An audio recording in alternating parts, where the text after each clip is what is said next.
சில நேரத்தில் ஆண்டவர் என்ன பண்றாரு தெரியுமா? மோசே கிட்ட சொன்ன மாதிரி நீங்க சிலர்லாம் வருந்தி கேட்பாங்க, ஆண்டவரே எங்களுக்கு எப்படியாவது ஒரு வீடு கொடு, சாகிறதுக்குள்ள எனக்கு என்ன வேணும்? ஒரு வீடு. ஒரு சிலர் கேட்பாங்க, அவரு சிவப்பு கல்லு வச்ச கம்மலை போட்டுட்டு தான் நான் சாகணும். ஒருத்தருக்கு என்ன இருக்கு? ஒரு உலக பிரகாரமான ஒரு மாம்சம்.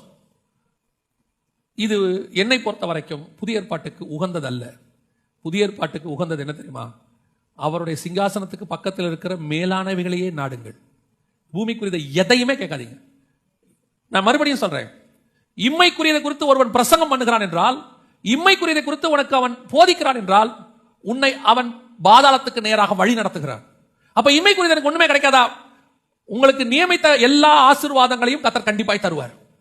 நீங்கள் கேட்க வேண்டிய அவசியமே இல்ல. கொஞ்சம் யோசிச்சு பாருங்க. நீங்க இயேசுவை ஏத்துக்கிறதுக்கு முன்னாடியே ஆண்டவர் உங்களை ஜீவனோடு கூட வச்சு கொண்டாந்தாரு. இதை நீங்க கேட்டு கொடுத்தாரா?